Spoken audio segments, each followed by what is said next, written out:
학교에 갔을 때에 호주 문화 안에서 느끼고 배우고 그렇게 살아야 하는 어떤 또 다른 어떤 문화권 속에서 결국은 엄마 아빠의 말과 학교와 친구들 사이에서의 말 때문에 얻는 혼란과 상처가 아이들에게 있어요.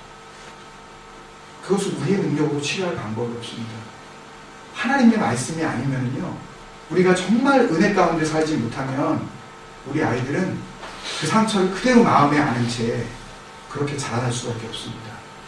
다음 세대를 치료하고 상처받아서 교회를 등지고 겉모습은 교회를 나오고 있지만 사실 속사람은 전혀 교회에 나오고 있지 않은 그런 묻 영혼들을 우리에게 한 영혼 한 영혼 붙여주실 때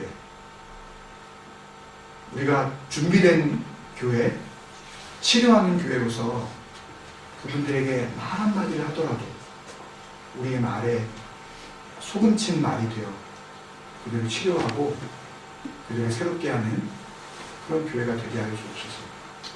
그런 마음 우리 한 번 더 기도했으면 좋겠습니다.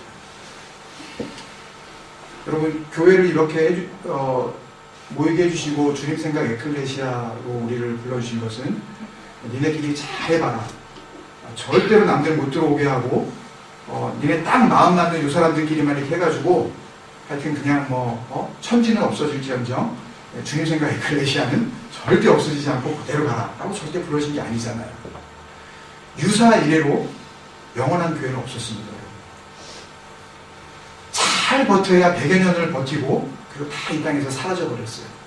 왜 그랬을까요? 왜 그렇게 주님 앞에서 세기를 넘기면서 오고 오는 세대 속에서 쓰임받지를 못했을까요? 저는 교회가 진정한 교회 되어지지 못했을 때 하나님께서 그 교회를 또 지우시고 역사 가운데서 또 지워버리시고 그래서 또 다른 교회에게 하나님의 권능을 나타내 보여주시고 또 기대하시고 또 그렇게 맡겨주시는 하나님의 기다림이 역사 속에서 있지 않았을까.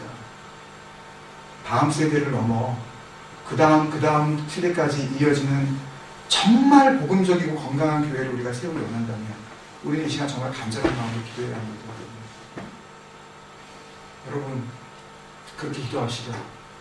아버지 하나님, 사람 앞에서 정말 말씀으로 투명한 삶을 살게 하여 주옵소서. 하나님의 허락이 아니면 어떤 길도 내가 가지 않겠다고 그렇게 주님 앞에 약속하고 사람 앞에서 그렇게 살아갈 수 있는 그런 주님의 순종의 삶을 내가 살게 하여 주옵소서. 지체와 동역자를 무시하지 말고 모든 사람을 그리스도 안에서 하나님께서 부르신 것처럼 그렇게 인격적으로 대우하며 친절하게 우리가 그렇게 경건의 훈련을 쌓아서 어떤 누가 우리 공동체 안에 들어오더라도 사람의 눈으로 볼 때는 참 못마땅한 인간일지 모르지만 하나님께서 주신 사랑과 용서로 그 사람을 바라볼 때에 그 어떤 누구도 이 공동체 안에서 용납되어지고 우리의 말과 우리의 삶을 통하여 그 마음 안에 있는 모든 아픔들이 상처가 치료가 이루어지는 능력 있는 교회가 되게 하옵소서. 투명하게 하옵소서. 순종하게 하옵소서. 우리 안에 용서가 있게 하여 주옵소서. 세 가지 기도 제목을 놓고 공동체를 위해서 같이 기도해 주시면 감사하겠습니다. 같이 기도하겠습니다. 아버지 하나님 감사합니다. 그래서 우리 시간 많이 감사합니다. 아버지 하나님 존중합니다. 아버지 하나님 교회님과 신앙을 맺으신 너희는 좀 있습니다. 왜 교회를 세우시고 왜 우리를 모이게 하시며 아버지 하나님 다른 것들을 절대로 이 공동체 안에 발을 들여놓게 하지 않으시며 오직 말씀 위에 선하고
땅에서 아버지 하나님의 어른들을 이루기까지 아직 만나지 못했지만 하나님께서 앞으로 보내신 모든 영혼들 아버지 예수 그리스도의 부활의 증인으로 불러주신 아버지 모든 사람들을 향하여 아버지 우리 부르신 합당한 삶을 주 앞에 살아가게 하여 주옵소서.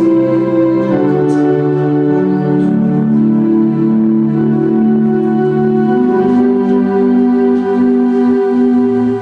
우리 찬송가 주님 앞에 같이 찬양하겠습니다. 주의 음성을 내가 들으니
생각하고 이제 오늘 같이 찬양하겠다고 이제 생각하면서 전에는 이 찬양을 부를 때마다 그렇게 생각했습니다. 내가 매일 십자가 앞에 더 가까이 가는 이유는 그 십자가에서 흘리신 예수님의 보혈로 내 죄가 씻겨지기를 기대하는 마음으로 거의 매번 그렇게 했던 것 같아요. 근데 소금에 대한 말씀을 묵상하고 난 이후에 이 찬양을 부를 때 다시 느껴지는 은혜는 뭐냐 하면, 이제는 십자가 앞으로 가까이 나아가는 이유가 단순히 내 죄의 문제를 내가 오늘도 죄 짓고 또 십자가 앞에 나가서 또 용서해 주세요, 또 내일 또 죄 짓고 십자가 앞에 나가서 또 날 용서해 주세요, 그런 삶을 사는 게 아니라, 정결케, 나를 정케 하소서, 나를 정결케 하소서, 정결하게 할 수 있는 유일한 수단이 뭐였죠? 소금이었잖아요. 그치? 내가 십자가 앞에 더 가까이 나가는 이유는 정말 소금. 빛도 요한복음 1장에 참빛이 있는 것처럼, 그죠? 참 예수님이 이 땅에 오신 것을 참빛으로 비유를 했는데, 요한사도는요. 소금도 참소금이 있다고 만약 우리가 생각을 한다면, 내가 정말 참 소금이 되려고 십자가 앞에 나간다라는 그런 생각을 하게 됩니다. 결국은 십자가 앞에 나가는 이유는 내 죄를 해결하려는 그런 소극적인 의미가 아니라, 내가 뭘 지려고, 이제는 내가 십자가를 지고 누군가의 죄를 위하여서 내가 정말 대신 죽기를 원합니다. 주님께서는 형제가 형제를 위하여 목숨을 버리는 것보다 더 큰 사랑은 없다. 누가 누구를 위하여서 목숨을 버릴까요? 그 부르심이 있는 찬양이라고 저는 생각을 합니다. 단순히 맨날 죄 짓고 또 주님 이 죄인 용서하옵소서, 그런 정도의 반복적인 어떤 소극적인 삶이 아니라, 주님, 내가 십자가 앞에 나가는 이유는 내가 십자가를 지고 이제는 주님이 진정으로 이 땅에 변치 않으시는 소금이신 것처럼 나도 그런 소금의 삶 정말 살기를 원해서 매일 십자가 앞으로 나갑니다. 그런 마음이 저에게 들더라고요. 그래서 이 찬양이 저에게 주시는 은혜가 달라졌다고 저는 생각을 합니다. 이제는 단순히 정결케 함을 받기 위해서 십자가 앞에 나가는 것이 아니라, 내가 정말 주님 앞에 온전히 소금으로 쓰임받아 누군가를 정결하게 할 수 있는 그런 헌신의 삶을 내가 살 수 있다면, 내가 주님 앞에 큰 영광 돌리는 삶이 되지 않겠는가 하는 그런 생각을 합니다. 여러분, 우리의 삶을 통해서 누군가가 정결해질 수만 있다면, 그것은 바로 주님께서 형제가 형제를 위해서 목숨을 버리는 것보다 더 큰 사랑은 이 세상에 없다고 하신 바로 가장 큰 사랑, 그 사랑인 줄로 믿습니다. 우리 그런 마음으로 다음 찬양 같이 주님 앞에 드렸으면 좋겠습니다. 중간에 보면 예수 하나님의 완전한 사랑, 하나님은 예수님을 통해서 자기의 사랑이 얼마나 완전하시다라는 것을 보여주신 거잖아요. 그죠? 더 큰 사랑이 없다라고 하는 사랑을 하나님께서 먼저 보여주셨어요. 그 증거가, 그 에비던스가 곧 예수님이신데요. 그 하나님의 완전한 사랑, 그리고 우리에게 어떤 대가도 요구하지 않으시는 그런 값없는 은혜, 그리고 예수님을 통한 진정한 구원의 놀라운 지혜를 얻게 하시는 바로 하나님의 그 인도하심, 이것도 우리가 같이 생각하면서 이 찬양을 함께 배우고 주님 앞에 찬양의 영광을 드렸으면 좋겠습니다.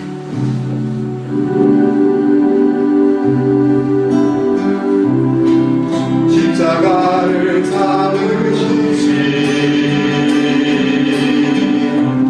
어린 양 예수, 내 죄 씻어주시고 내 죄 씻어주시고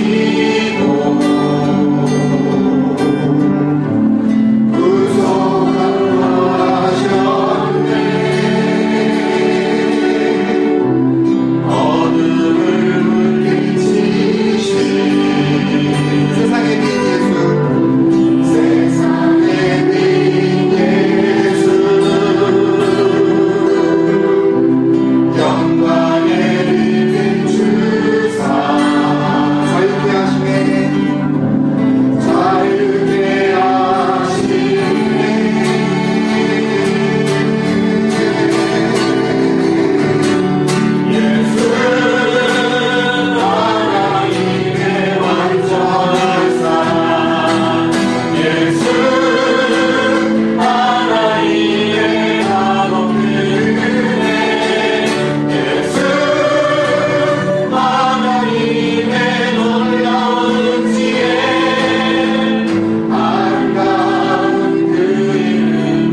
삶, 정말 경배하는 삶, 그렇게만 될 수 있다면 하나님께서 영광 받으실 뿐만 아니라 우리의 삶을 통해 우리의 교회는 치료받는 교회로서 역할을 감당하게 될 줄로 믿습니다. 아멘. 오늘 주시는 말씀 같이 보겠습니다.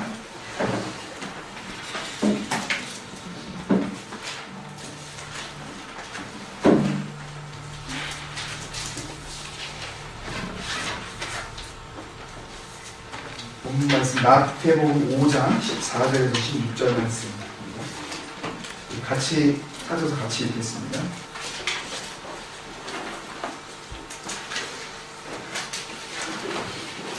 시작. 너희는 세상의 빛이라. 사람이 우리가 숨겨지지 못할 것이요 사람이 등불을 켜서 발 아래 두지 아니하고 등경 위에 두나니 이러므로 지방 보고 있는 사람에게 비추시느니라. 이같이 너희 빛이 사람 앞에 비치게 하여 그로 너희 착한 행실을 보고 그들의 계신 너희 아버지의 영광을 돌리게 하라. 아멘. 우리 나누는 이 비유설교의 주제가 이 앞에 집사님 돌려주시면 이 앞에 예. 쉽게 나누고 깊이 생각해야 되는데 별로 이렇게 쉽게 안 만나셔서 저는 너무너무 걱정이에요.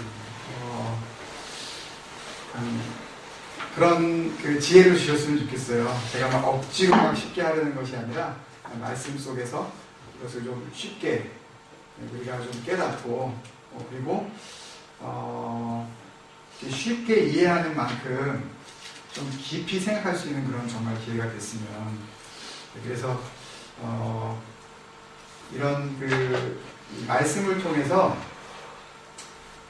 누군가를 위한 어떤 그 필요에 의한 그런 설교가 아니라 전적으로 하나님 앞에 필요한 존재로서 우리가 다시 한번 거듭나는 새롭게 되어지는 우리의 존재론을 좀 다시 확인했으면 좋겠어요. 결국은 주님께서 전하신 복음은 다 무슨 복음이에요? 천국 복음이에요. 사도 바울은 자기의 복음을 은혜의 복음이다 이렇게 말씀을 통해서 우리에게 알려줬지만 주님께서 주시는 것은 절대적으로 하나님의 나라와 관련되어 있는 복음이기 때문에 주님께서 주시는 말씀 안에 주어지는 그 말씀의 대상은 언제나 천국 백성에 대한 이야기이기 때문에 결국은 천국 백성이 어떻게 존재해야 하는가 이 존재론이거든요.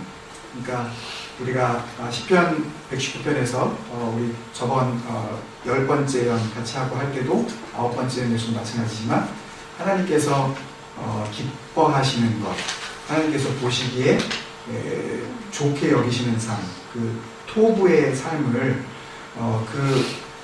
영어 알파벳을 그대로 영어로 이렇게 히브리어를 영어로 옮겨서 우리가 생각해봤을 때 to be의 삶이다 라고 우리가 그렇게 생각을 해봤다면 이 비유의 말씀은 전부 다 to be의 말씀이다 이렇게 볼 수가 있습니다. 그러니까 이 말씀을 통해서 소위 역할론 쪽으로 설교가 되어지는 것이 무리는 아니에요. 그러니까 예를 들어서 지금까지 거의 이 설교를 들으셨을 때 소금 이 구절이 딱 나오면 그러면 보통 세상에 소금이 돼야 된다. 썩어져가는 세상에 들어가서 썩어져가는 세상을 이렇게 부패를 방지할 수 있는 그런 역할을 해야 된다. 다 그렇게 설교를 들었거든요. 그런데 이 말씀은 역할론이라고 보기에는 너무나도 좀 억지 해석이 되어지는 그런 부분이 분명히 있다는 것을 제가 깨닫게 되었습니다. 이게 역할론이라면 주님께서 분명히 말씀하실 때에 너희는 세상의 소금이 되라 라고 하시겠죠. 네. 아니면 나는 원한다. 네. You become 뭐 이런 식으로 그렇게 뭔가 되어지기를 원한다 이렇게 말씀하셨겠죠. 근데 주님께서는 다짜고짜 비동사를 사용을 하셔서 그대로 너는 뭐다 라고 그냥 발표해 보셨단 말이죠. 그런 것을 봤을 때 이것은 역할론은 아니고요. 분명히 소금으로서의 어떤 역할, 빛으로서의 어떤 역할 쪽으로 해석하는 것은 완전히 틀렸다고 할 수는 없지만 주님께서 말씀하신 의도와는 분명히 다른 그런 해석이다 라고 저는 생각을 합니다. 저는 믿습니다. 주님께서 우리에게 시작부터 뭘 아무것도 하지도 않았는데 마음이 가난한 자는 복이 있나니 천국이 저희들 것이며 막 이렇게 쭉 얘기를 해 나가시는 와중에 아직 사역이라고는 제대로 시작하지도 않은 상황에서 소금이다, 빛이다 라고 말씀하셨다면 그것은 결코 역할론이 아니다. 지금 세상이 볼 때 너희들의 존재가 어떤 존재인지 너희들 알아야 한다. 그리고 결국 그 존재가 받아야 할 대가가 있다 라는 것을 주님께서 이것을 통해서 우리에게